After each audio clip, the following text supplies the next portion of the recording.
I am a fan of icons. Um, as most of you have seen through my videos that follow me. And when we think of icons at this point in time, we think of Eastern icons. Christ the Pantocrator, some of those older styled ones. There's just that general Eastern style. That of course there are variations between the Russians, the Copts, the Ethiopians, the Greeks. However, is very distinctive from the Western type art we see.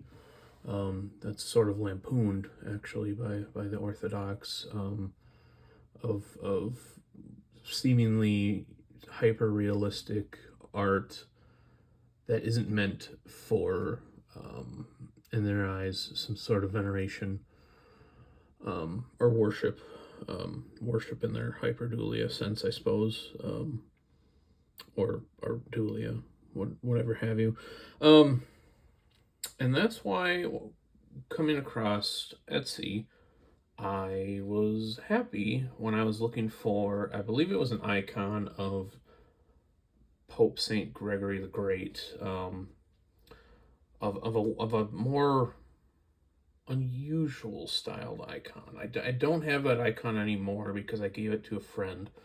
Um, However, it's a shop I think called Divine Gift Shop.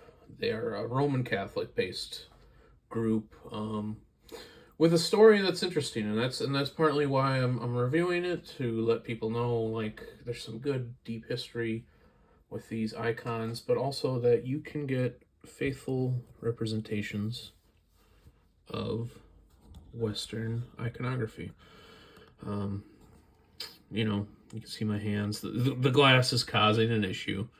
However, that's okay. It's this channel has like 10 subscribers, and I thank you dearly for subscribing. However, I'm not known for my quality. I'm sure of that. So here we have, you see, Saint Joseph. This is a somewhat unusual icon compared to the Eastern style, though this is probably the most Eastern of the bunch I have. In that, I don't know what I mean. It just looks more like, I guess, an Eastern icon to me. But it's a nice Western, basically, styled art.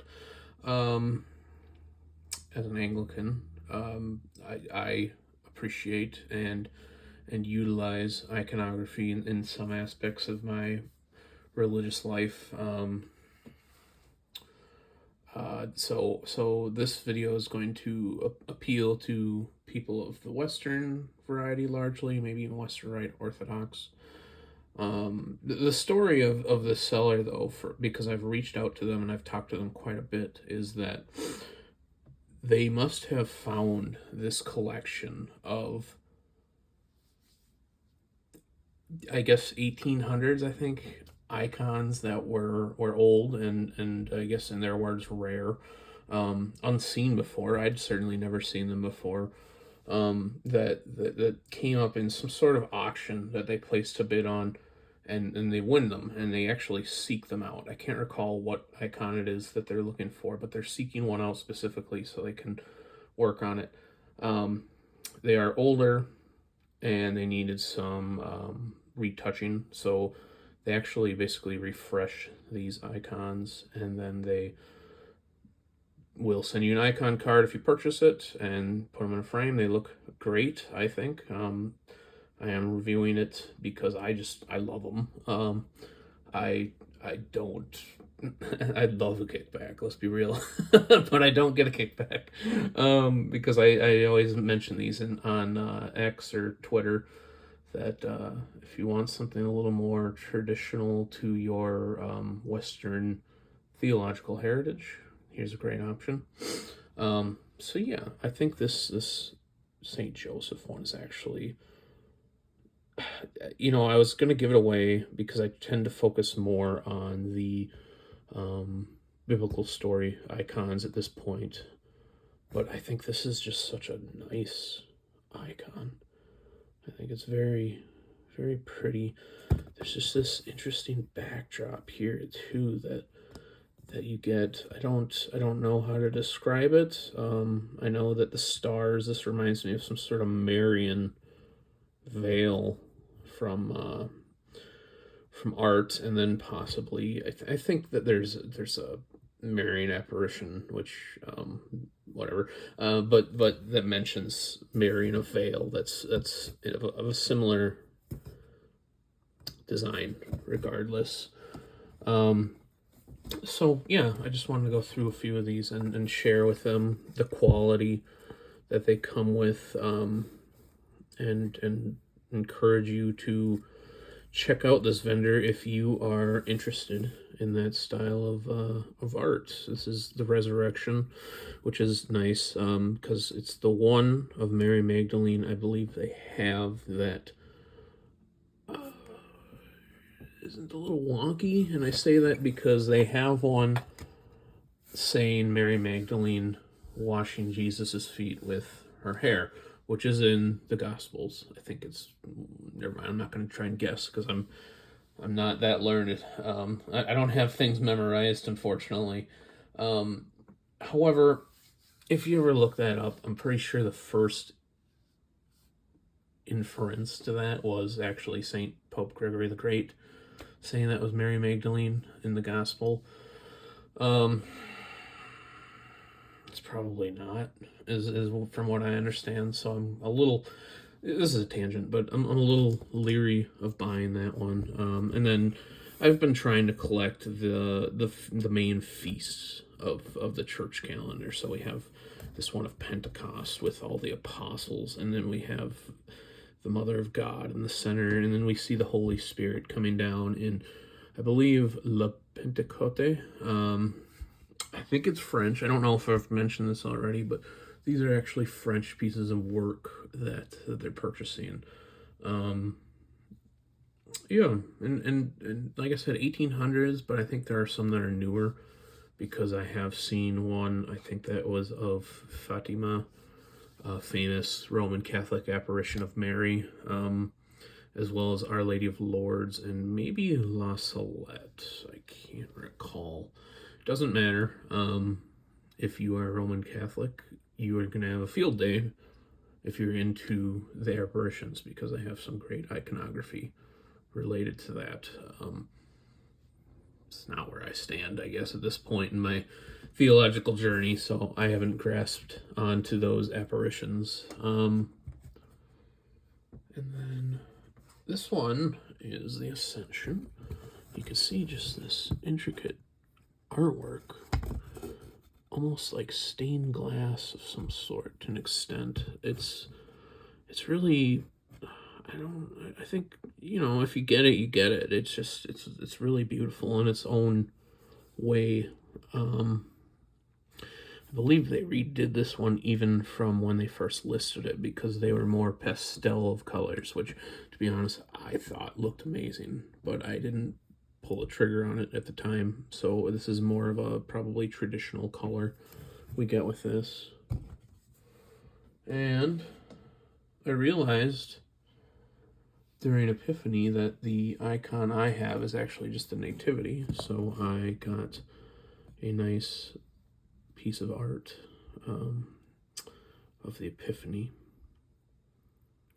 which looks great.